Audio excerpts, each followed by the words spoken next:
إلى جميع المواطنين الشرفاء، خوفا منا على سلامة الشعب وحفاظا على الأمن والأمان، فقد تقرر تغيير الزي الرسمي للشعب إلى التنورة الإسكتلندية، ونحذر أنه إذا لم يتم الالتزام بالزي الجديد سوف يتسبب هذا في انهيار النظام الاجتماعي وانتشار الأمراض واحتمالية ظهور المجرمين بالشوارع.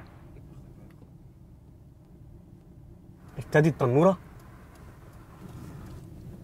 نعم للتنورة؟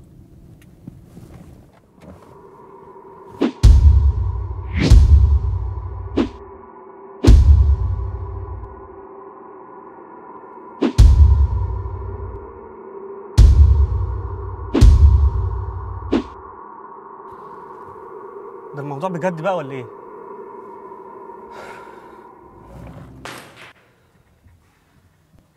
الناس اتجننت. تخيل يا عصام، اخيرا شفت واحد عاقل في البلد دي.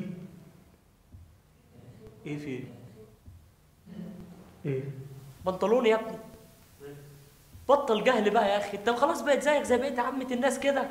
بنطلون يا معتز. في ايه؟ ايه اللي فيها ايه؟ ما قريتش الجرايد؟ اتفضل يا سيدي اقرا. القبض على 3 موظفين في طنطا لارتدائهم البنطلون. يبقوا 4. هو ده الموضوع اللي انا بقول لك عليه. الموضوع شكله بجد. يا معتز يا معتز يا اخويا، الموضوع بقى اكبر مني ومنك. الموضوع دلوقتي في حب مصر. يا معتز لو ما بتخافش على نفسك خاف على البلد يا اخي. انا سمعت امبارح خبير كانوا جايبينه في التلفزيون بيقولوا ان لولا البتاعه دي الفيروسات هتزيد في الجو بنسبه 80%. ازاي يعني؟ يا عم بلا ازاي، انا خايف على مستقبل عيالي. البطاله هتزيد، اسعارها هتولع، الدنيا هتبوظ. بس بالراحه عليا. قول لي بس انت جبت البتاعه دي منين؟ يفتح تحيد النور. تصدق شكلها صايع. انا بفكر اجيب لي 2 فيها فتحه من ورا.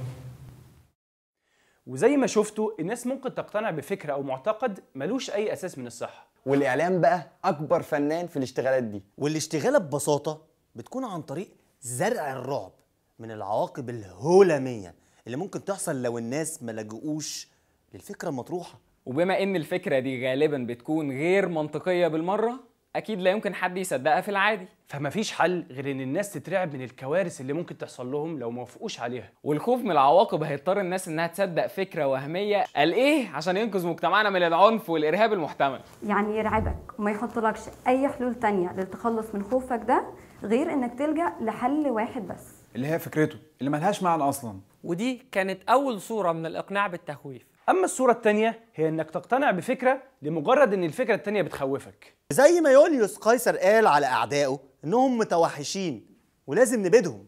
وأمريكا علشان تدخل العراق أقنعت شعبها إنها متروسة أسلحة دمار شامل، وفي الآخر ما طلعش حاجة. والإعلام المصري بيقول لكم لو ما شربتوش اللبن أبو رجل مسلوخة الإرهابي هيموتكم. الطريقتين دول من التخويف بيلعبوا على مشاعر الإنسان، لأنك لما تفكر بالعاطفة هتلغي مخك، ولما تلغي مخك مش هتفكر في أسباب خوفك، ولما يزيد خوفك هتلجأ لأول حل قدامك عشان تخلص من الخوف ده. أما بقى لما تجمع إن هي أكبر اشتغالة في الوجود وإنها مجرد تهديدات وهمية هتعرف إن الخوف ده كان خيالي. بس لو مصر على خوفك ده من الكذب والعواقب الوهمية فخليك مصدق. خليك مصدق خليك مصدق وخليك مصدق.